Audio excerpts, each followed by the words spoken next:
Good evening and welcome to Nikos RPG. I'm Jonathan Albin, your host, and I've got a very special show for you tonight.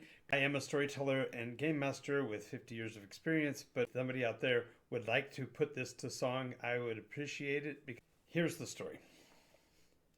Christmas had been my daughter's most precious holiday. Family had been very close during the holidays, and we would get together and just go cruising around looking at their Christmas lights as just something to do. My buddy said, "Hey, did you get a chance to see that Christmas duck?" And I said, "What are you talking about? I've not heard of a Christmas duck. I've seen geese. I've seen holiday geese because they're associated with, of course, a Christmas Carol and the like."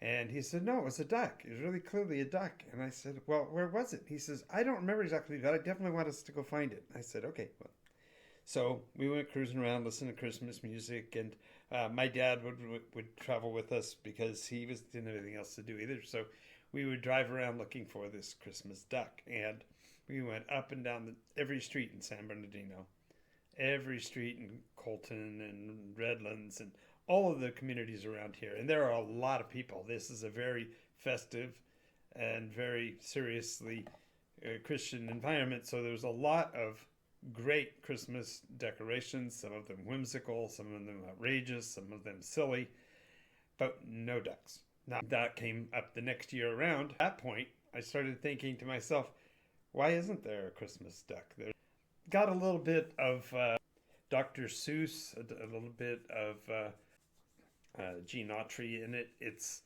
built in the same anapestic tetrameter that we used for those poems. And so with all of that, I want to thank you for watching today. As they would say, stitch this. I'd love to see what your take on the music of this song might be. Thank you very much for watching. Merry Christmas and have a great New Year. And now, with no further ado, Bartleby the Christmas Duck. Enjoy. You've heard all the stories of Santa and elves, of Frosty and Rudolph, all good eggs themselves. This season already has doves, swans and chickens, 6 geese a laying, a partridge and dickens. But one bird forgotten, an absolute blast, is Bartleby Buttle, a duck from the past. Now Bartleby Buttle, a duck of renown, brought joy and relief to the grown-ups in town. As Santa's great voyage brings joy to each kid, so too for the grown-ups, Bartleby did. We cherish the tales of Saint Nick in the skies, children awaking with joyous surprise. For parents and singles asleep in their beds, while visions of joy danced in their heads. For good moms and dads who slept the night through, along with all single folks through whose space he flew. Now Saint Nick, we know, has great navigation, so most years Buck followed with no variation. We remember the tales of Saint Nick's noble flights, how children responded with squeals of delights. This pattern worked until the economy fell. Perhaps you remember, I remember it well. Everyone worked hard, and everyone slaved. Remember that storm, that Rudolph's nose saved? Rudolph led Santa by his shining nose, but the high winds, the dark skies, and blizzardly blows were too much for Bartleby Buttle to fly.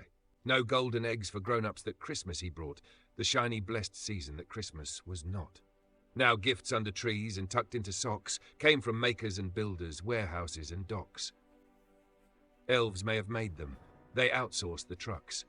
Now back to the story, the one about ducks. Workers weren't as happy as they had been, though. The lack of Buck's help, they ran out of dough. When holidays come quick, as often they will, what comes thereafter are always the bills. They arrive promptly and dampen the spirit. Grown-ups avoid them, they don't want to hear it. Their spirits were dimmed along with the season, diminished, and clearly Buck was the reason. When dollar returned instead of great thrill, all the grown-ups saw coming was another big bill. Bills are unwanted, avoided, ignored, reviled and rejected, despised and deplored. But they must be paid, those bills that come due. That money comes from your parents for you. They turned him away as no gifts from him came. The light of the season he could no longer claim. But companies change, and so do the times. The value of Buck can return through this rhyme. Drive through your cities, walk through your towns, find the places with all their lights down. Tell them about the lost Christmas buck. Remind them about the gold-laying duck. Light up the Christmas lights as you drive. build new sites for the Christmas duck to arrive. For Santa's next mission might be in a fog. The weather might not be fit for a dog, but landing strips, beacons, and bright Christmas lights can guide any duck to safe and swift flight. The key to this tale, told of the duck, is that every house is a stop for Old Buck. So, before the next storm of economy blows, season's greetings to all, as everyone knows.